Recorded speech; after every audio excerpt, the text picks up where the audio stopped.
What's up, everyone? Welcome to This Day in Philly Sports History for January 2nd, 2025. I'm your host, Jim Montgomery. Welcome to a Thursday edition of the podcast, a back-to-work Thursday for many of us. And as someone who works in education, this was always the second worst day of the year. The first was always first day of school, getting adjusted after being on your summer hours. But this was, man, especially on a Thursday, this is going to be a tough one. However, hang in there. It's a short sprint toward the weekend. And this weekend, if you were hoping to see Saquon Barkley break the rushing record, it will not happen. Nick Sirianni announced yesterday that most of the players will rest, most of the starters.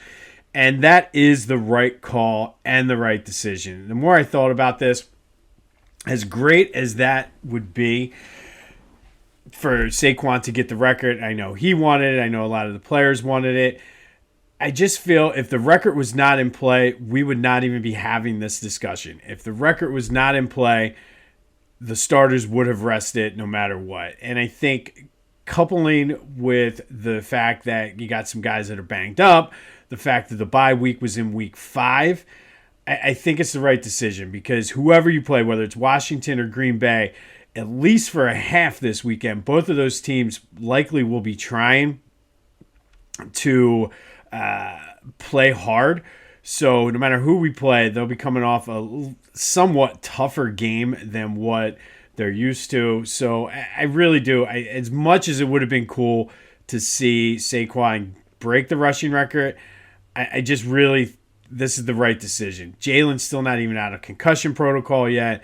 So why risk anything? Looks like it's probably going to be the Tanner McKee show, which is fine.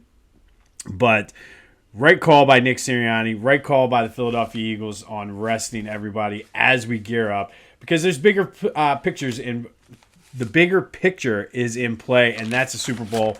The fact that, I mean, the goalpost moved. This was probably not necessarily a Super Bowl or bust season when the season kicked off, but obviously a lot has changed, and I think this puts them in the best position.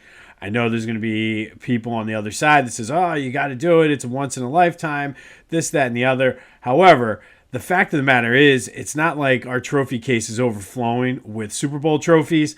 So anything that's going to put us in a better position to win the Super Bowl, I'm all for. So there you go.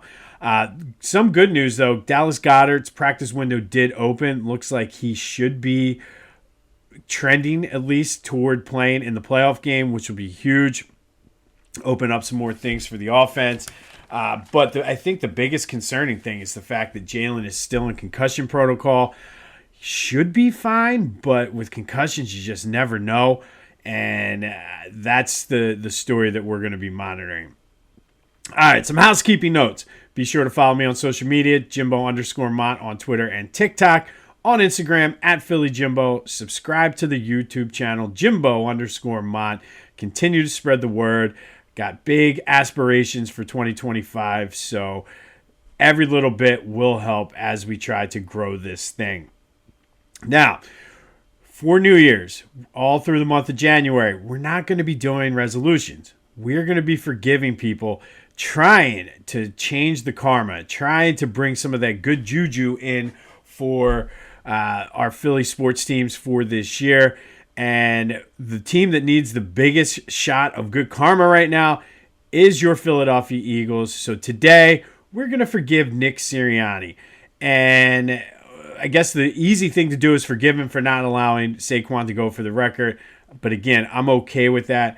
But the whole thing with Sirianni goes back to his first press conference.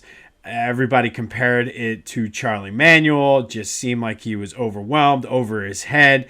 And then during that first season, he gave the flower pot speech about growing the roots, and everybody laughed at him. But I have to say, look at where this team is now. And as silly as the flower pot speech was and growing the roots and all of that, he's got some pretty good roots here. He's 47-20. The players love to play for him. And I mean, I've said this 1,000 times already, but his record speaks for itself. The guy wins, and maybe we're too hard on him at times because of the way he conducts himself sometimes. But I think for us, we need to forgive him for yelling at fans, for some of the goofy decisions he makes, and I think you got to look at the whole picture here. And the fact of the matter is, all he does is win. And 47-20 in just under 4 years as head coach has taken us to playoffs all 4 years, taken us to a Super Bowl.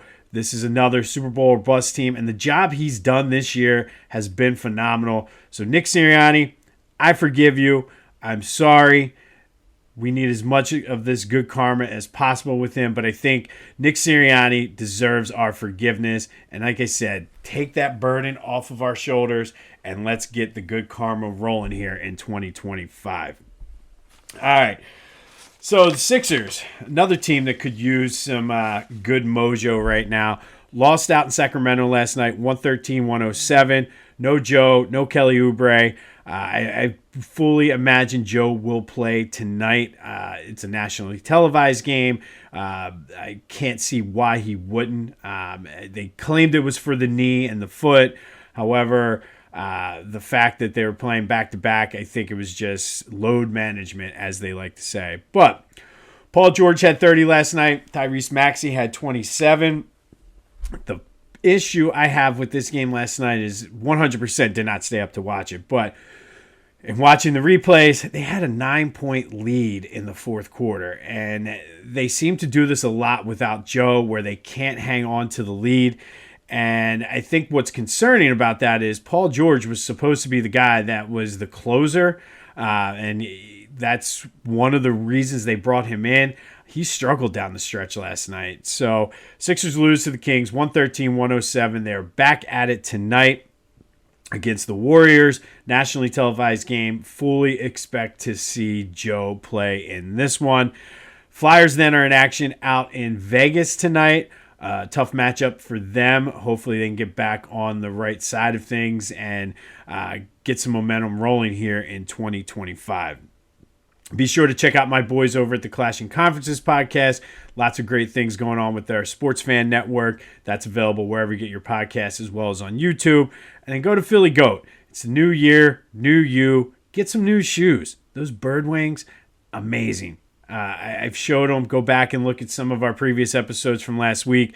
These things are incredible. Order them now. Hopefully you can get them in time for the playoff run. But they're phenomenal, just like the canvas loafers. They're super comfortable, lots of ankle support, and more importantly, they look amazing. So go to phillygoat.com, use that promo code Jim Montgomery to take 10% off of your order. That's phillygoat.com, promo code Jim Montgomery to take 10% off of your order. Today, we're going to stick with the Flyers and go back to 2012. And on this day in 2012, the Winter Classic took place at Citizens Bank Park. The Rangers came back to beat the Flyers 3-2. Braden Shen and Claude Giroux both scored. If you remember, this was the big deal because Eric Lindros came back to play in the alumni game, played alongside Bobby Clarke. Seemingly, they buried the hatchet there. But this Winter Classic was originally scheduled to be played at the Link. Unfortunately, the Eagles had a game the day before, and the NHL needs about a week to get the stadium set up. So it was moved over to Citizens Bank Park. But it wasn't without its drama. The game was delayed 2 hours due to the high temperatures for a January day and the sun glare coming off of the ice. Flyers, though, came out on the losing end 3-2 to the Rangers in the 2012 Winter Classic. And they haven't had much success in these outdoor games. They've played 6 times, going 1-4-1. Including this past February where they got drubbed by the Devils out in MetLife Stadium. The Nets, jeez. They haven't played in Jersey for a while. But on this day in 2012, Flyers lose to the Rangers 3-2 at the Winter Classic in Citizens Bank Park. But outdoor games have just not been good for the Flyers. But I guess the big story out of this was the fact that seemingly Eric Lindros and Bobby Clarke kissed and made up, and all is good in Flyers land. All right. We'll be back to a somewhat normal schedule and episodes and everything next week, still sort of on a modified holiday schedule, hence why the podcasts over the past week or so have been shorter. Should be more on a consistent time frame, all of that as we get into 2025. Eagles playoff push, really start to focus on the Sixers and Flyers. And don't look now, but spring training is not that far away. We actually just bought some tickets. We're going to fly down in March to see a game. Got our tickets. Just need to get a flight. So if anybody out there is good with finding flights, hit me up offline. Would love to sort of pick your brain on that. But on this day in 2012, Flyers lost to the Rangers 3-2 in the Winter Classic. Nick Sirianni said Saquon Barkley and a lot of the starters will not play in this week's game against the Giants. It is the correct move, but let me know your thoughts. That's today's question of the day. Did Nick Sirianni make the right decision by not playing the starters and letting Saquon go for the record? 267-495-8531. That'll get you in. Get that. Anything else Philly sports related off your chest? Think we're crazy for forgiving Nick Sirianni? If you want, anybody you want to forgive, just get it off. Get that weight off your shoulders. Let's let the good karma roll and have some success here with our Philly sports teams in 2025. I have a good feeling about 2025 for our Philly sports teams if the Sixers can ever hold a lead in the fourth quarter without Joel Embiid. But let's not get greedy here. This has been This Day in Philly Sports History for January 2nd, 2025. My name is Jim Montgomery. Go have yourselves a Thursday. Drink extra coffee today. And until next time, I'll see you when I see you.